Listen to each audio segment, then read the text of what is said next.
Après 2 semaines de vacances, le gouvernement reprend du service. Un conseil des ministres s'est tenu aujourd'hui en présence du chef de l'État, Alassane Ouattara.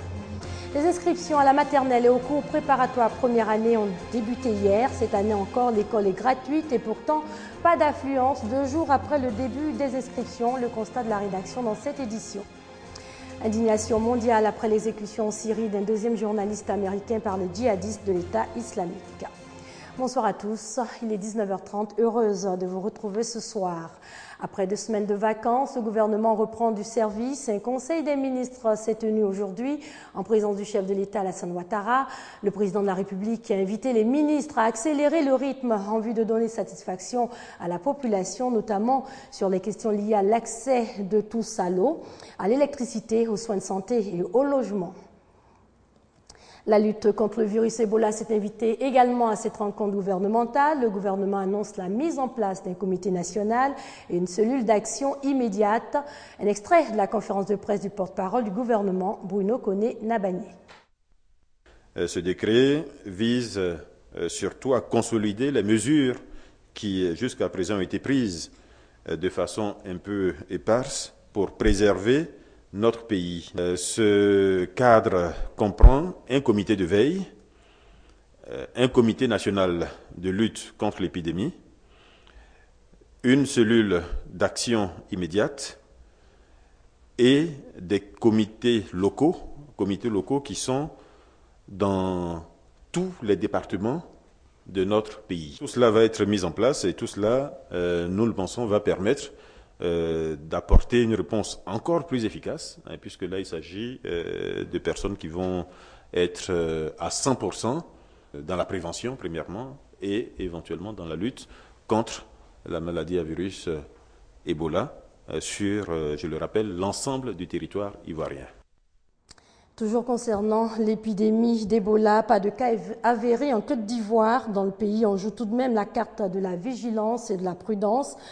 Afin d'éviter l'entrée du virus sur le territoire ivoirien, l'épidémie à virus Ebola ne se contente pas de troubler la santé publique dans les pays où elle sévit, elle impacte aussi l'économie. La Chambre de commerce et d'industrie de Côte d'Ivoire sensibilise sur le sujet. Notre reportage dans les prochaines éditions.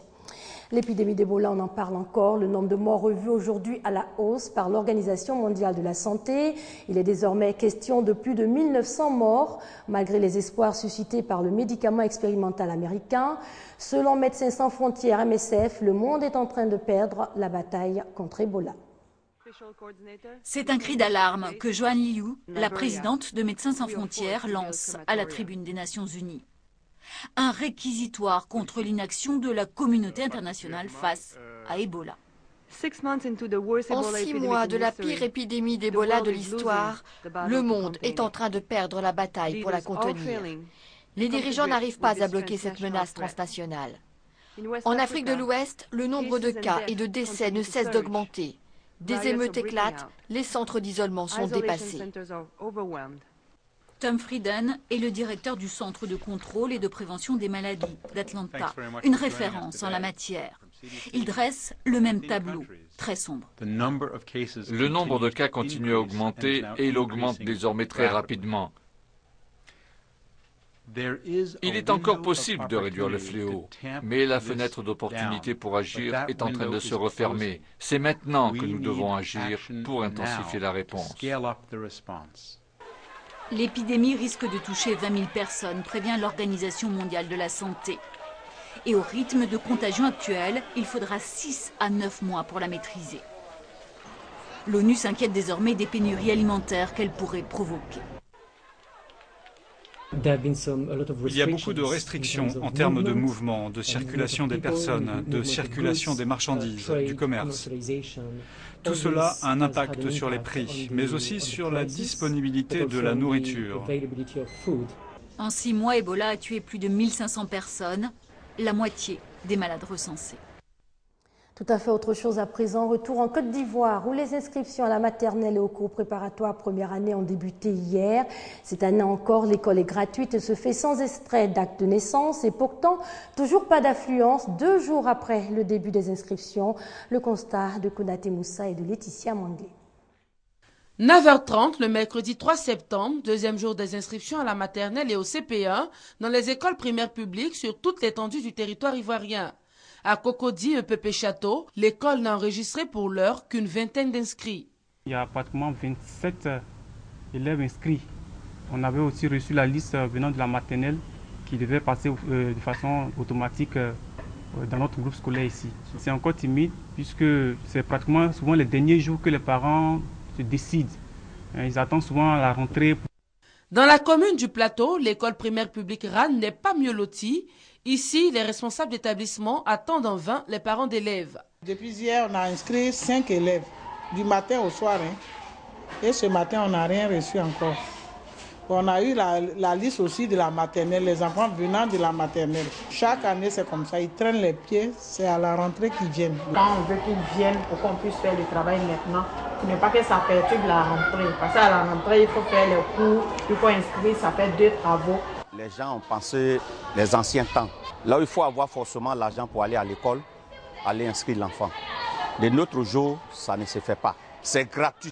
Les inscriptions pour l'année scolaire 2014-2015 de la maternelle et du CP1 sont gratuites et concernent les enfants de 3 à 5 ans pour la maternelle et de 6 à 9 ans pour le CP1. Les parents ont donc jusqu'au 12 septembre prochain pour s'acquitter de cette obligation. Démarré le 15 août dernier, la quinzaine nationale de la solidarité se poursuit. À noter aujourd'hui cette conférence organisée par le ministère de la Solidarité, de la Famille, de la Femme et de l'Enfant. Un véritable plaidoyer pour le retour au mécanisme traditionnel de solidarité dont les alliances à plaisanterie. Ami Sissoko et Laetitia Manglé. La société ivoirienne a plus que besoin de solidarité. Pour renforcer la cohésion entre les composantes de cette société, le ministère de la Solidarité, de la Famille, de la Femme et de l'Enfant veut promouvoir notamment les alliances interethniques et les rites initiatiques. Une conférence donc autour du thème « Rôle et place des mécanismes traditionnels de solidarité dans notre société ». Il existe dans nos sociétés africaines des mécanismes de solidarité. Certains sont de type religieux, les initiations par exemple. Certains sont de type économique, les formes d'entraide. Notre culture et nos civilisations contiennent des mécanismes de règlement des conflits et qu'il ne faut pas les oublier. Pour le conférencier, le professeur François Kwakunguessan, la notion de solidarité est aussi un processus d'entraide et de partage. Des valeurs que les participants ne comptent pas perdre de vue. Je suis sénoufo par mariage. Je suis donc de Bonérier-Dogo.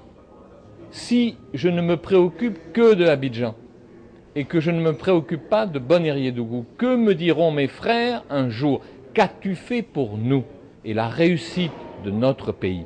La réussite pas aujourd'hui, pour nos enfants, petits-enfants, arrière-petits-enfants. C'est la solidarité qui nous permettra d'y arriver. Il faut aujourd'hui que chacun prenne conscience que la solidarité, c'est moi, c'est toi, mais c'est nous tous. Chacun doit pouvoir regarder son voisin, son frère.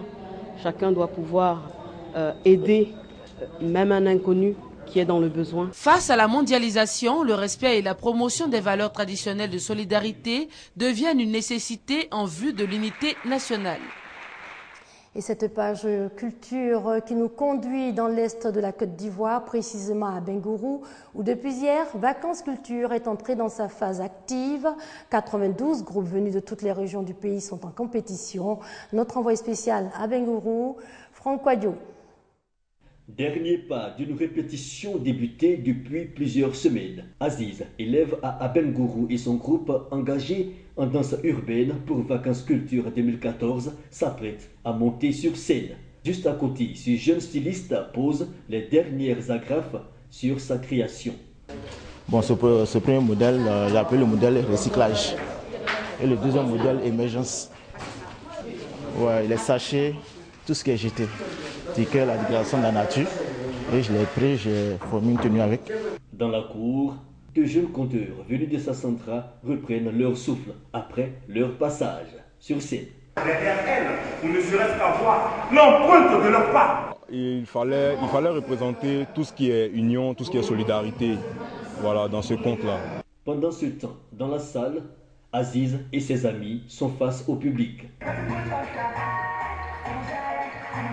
Sentiment mitigé après la prestation.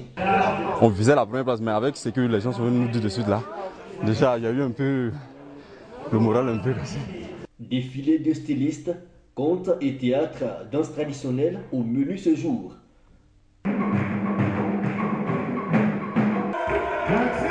Loin de tout ce vacarme, dans l'enceinte de la mairie, des artistes plasticiens concentrés. Cette jeune fille manie le fer, un matériau qu'elle juge utile pour passer son message. Je trouve que ça sort un peu de l'ordinaire. On a tout le temps l'habitude de voir des personnages habillés ou en plâtre ou en ciment. Et donc c'est pour sortir un peu de l'ordinaire que je travaille avec le fer.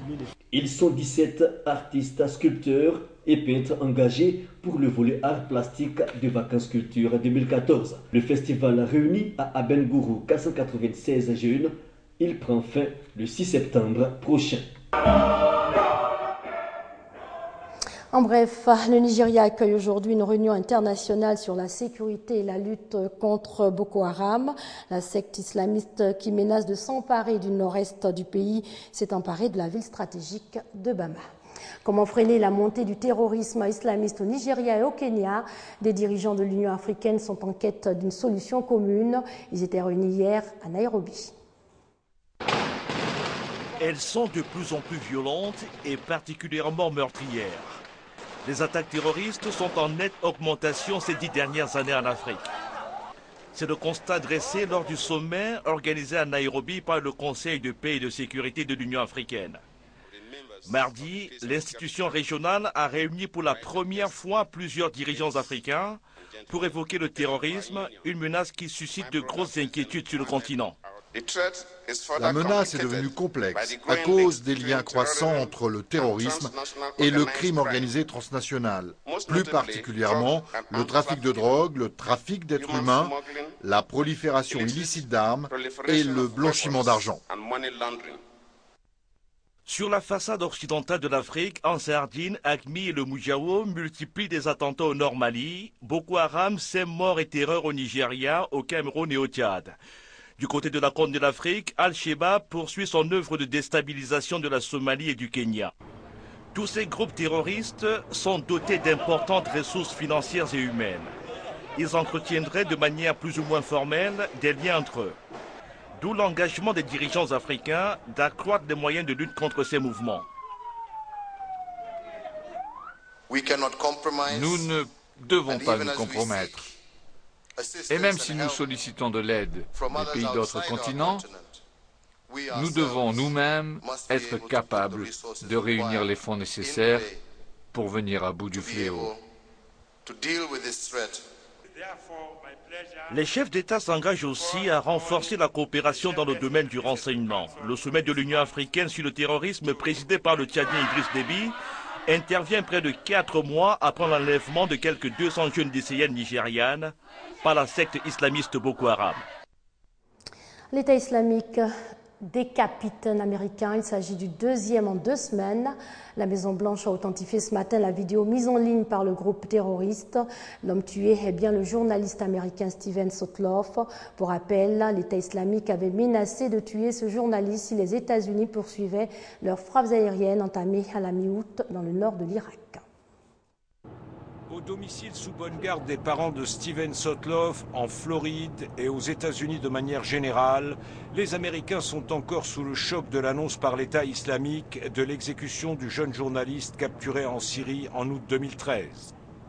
C'est dévastateur, il n'y a pas de mots. On ne peut pas décrire ce qui se passe dans leur maison et quels sont leurs sentiments. Véritable mise en scène de terreur et de propagande, le document vidéo diffusé par les djihadistes attestant de la décapitation par égorgement de Steven Sotloff, 14 jours après celle de son collègue James Foley, a été officiellement authentifié par le Conseil américain de sécurité nationale. En déplacement en Estonie, le président américain a exprimé toute son horreur face à ce geste barbare. Nous ne nous laisserons pas intimider. Leurs actes horribles ne servent qu'à nous unir en tant que pays et à renforcer notre détermination à poursuivre la lutte contre les terroristes. Ceux qui commettent l'erreur de faire du mal aux Américains apprendront que nous n'oublions rien, que nous avons le bras long et que la justice passera. Barack Obama a salué le courage et le travail de ce journaliste de 31 ans qui, comme James Foley, a-t-il dit, était attaché au monde arabe et musulman et s'efforçait de témoigner en faveur de peuples réclamant justice et dignité. Il avait de l'amour pour la région, il a pris le temps pour la comprendre, se faire des amis et établir des contacts, apprendre la langue et boire le thé. L'État islamique entendait faire payer aux États-Unis les frappes qui ont permis à l'armée irakienne et aux milices chiites de reprendre aux djihadistes la vie d'Amirli, comme on le voit sur ces images de la télévision irakienne. Il menace désormais d'exécuter un otage britannique. Merci de nous avoir suivis. Excellente soirée sur les antennes de la RTI, la marque du service public.